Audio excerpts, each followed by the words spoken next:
I'm Bob Grove, and I'm speaking with Eslun Tucker, Kristan Chamberlain, Richard Mabion, and Rachel Jefferson about environmental justice. Having access to sustainable systems increases people's health and prosperity, not to mention helping the world reverse global warming. Sustainable systems include clean energy, things like electric cars and electrification of our homes, clean and free mass transit options, and regenerative farm products like chemical-free produce and sustainably grown meats. How do we make sure our poor communities have equal access to Kansas City's sustainable systems? Rachel, do you want to start? Thanks, Bob. Yeah, I mean, I think that in terms of ensuring that those communities that have been most exposed to environmental pollution, to the effects of environmental impact, ensuring that they have access to sustainable systems is really about kind of finding the creative and innovative ways in which to incorporate things that are already happening in other areas across the nation. So the zero emissions push that you see in areas like California are definitely something that we could bring here to our region. You mentioned sustainable food systems, and I know over the last couple of years, we've seen extreme growth in the area of community gardens, community farming, things like that.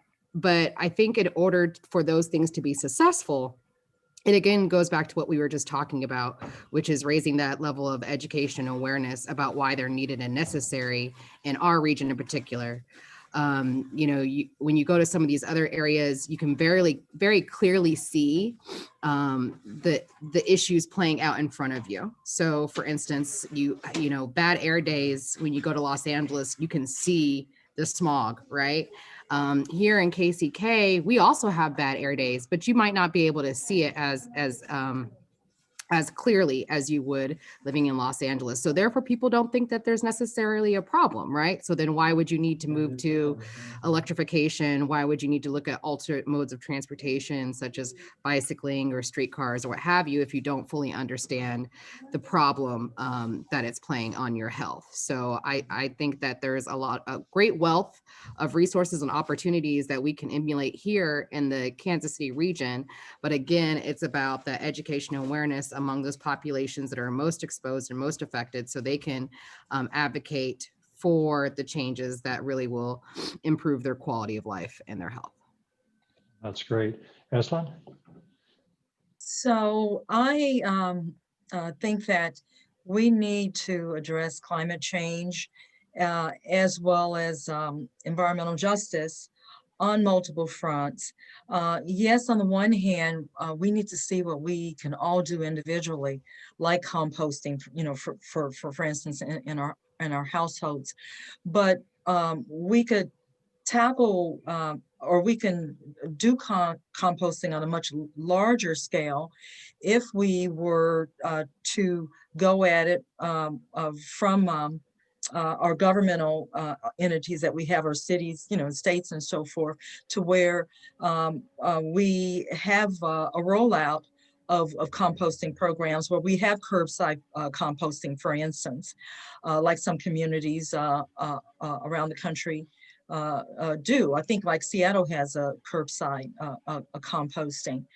But participating in the transition to the green economy is an essential piece because it will help provide a regulatory framework with the adoption of new legislation that many of us are anticipating that will come from the Biden administration's federal green infrastructure bill. And we talked about EVs earlier. Again, if we have regulatory framework for rolling out EVs. I know that like during the 1950s was when the Highway Act was passed, where President Eisenhower, made sure that we got highways connecting us throughout the country, built, and we can do similar things with building out infrastructure for EVs and taking other actions.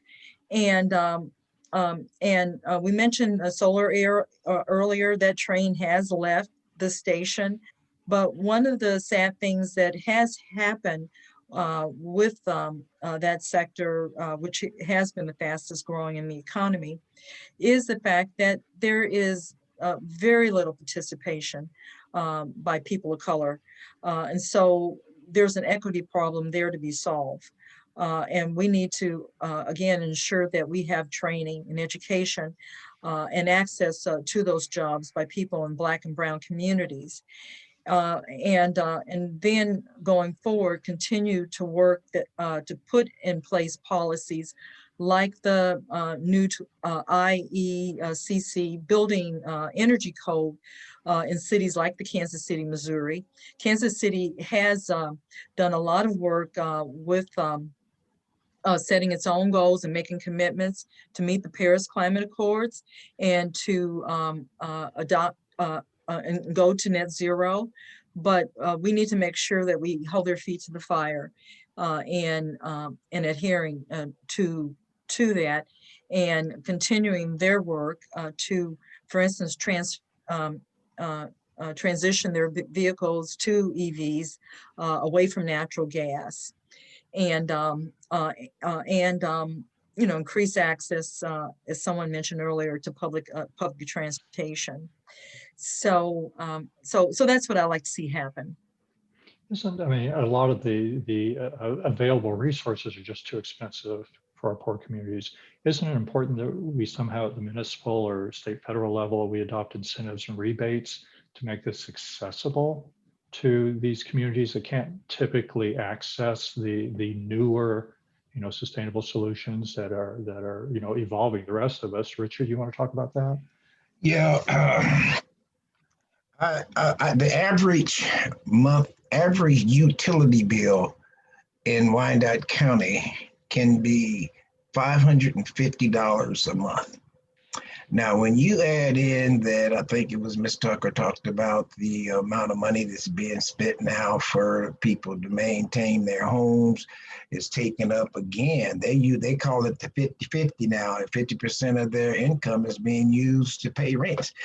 When you use those figures and throw them out there, our people are in a very bad situation. So we have to look for ways to create some incentivized programs. And that's one of the reasons that I got involved with Climate Action KC, because they're dealing with the legislators. And it's time for us to have those legislators in a position that we can, when we have a program that's of value, be able to reach them.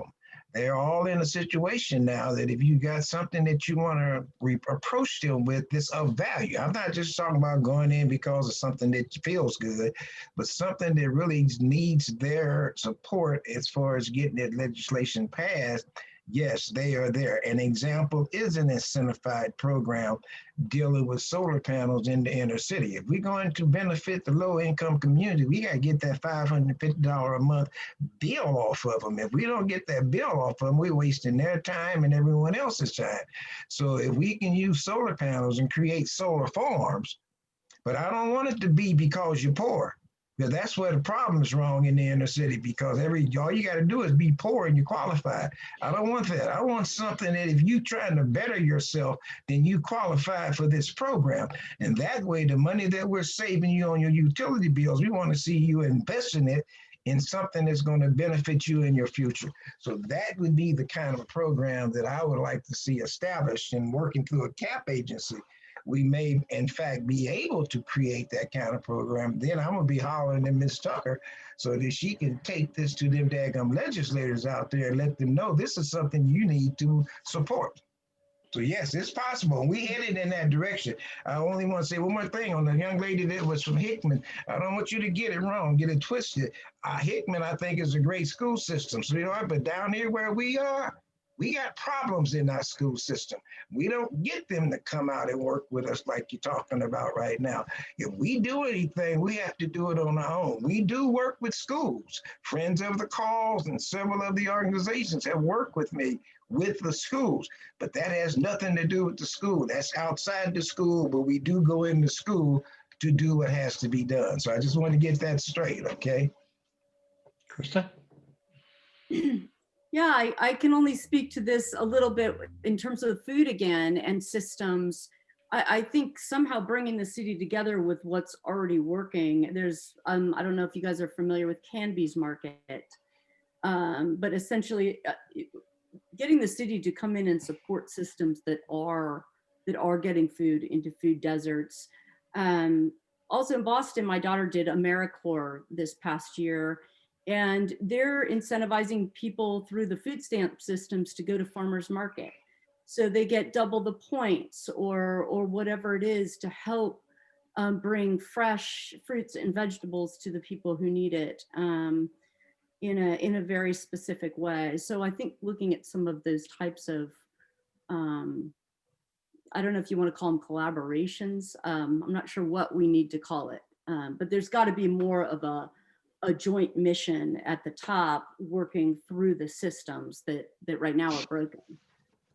So when we talk about community gardens and farmers markets and maybe even community solar, are you seeing those in your neighborhoods, or are we seeing those moving into the more prosperous? Rachel, do you have those in your area? Yeah, we have a farmer market in KCK. It's downtown KCK, so it's not in the northeast area. The farmers market that was in the northeast area moved further west because they were not getting the type of attendance that they thought that they should be seeing from residents in the area. We ourselves are working on a grocery co-op project located at 17th and Quindaro that will be very similar to the kind of model that Kristan was talking about. And that's kind of where we're seeing a lot of our projects come from, are driven from the community, and not necessarily those organizations that espouse to do some of this work. So That's great. Well, I want to thank our guests for joining us today. Kristan, where can people go to learn more about KCK Compost?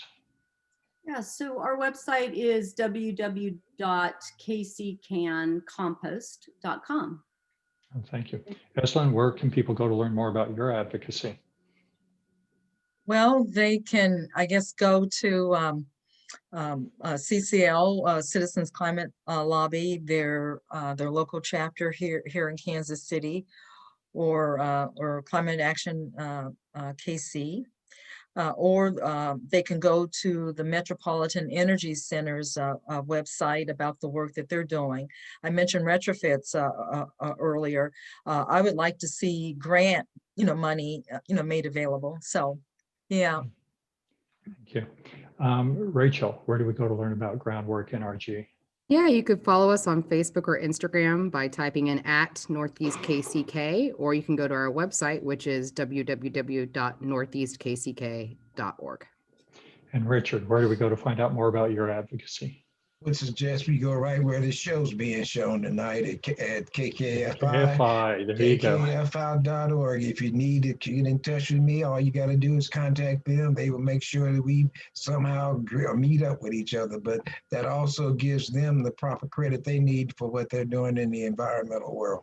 Indeed. Thank you, Richard. Yes. And thank you, everyone, our listeners, KKFI listeners. This is Eco Radio, and I'm your host, Bob Grove.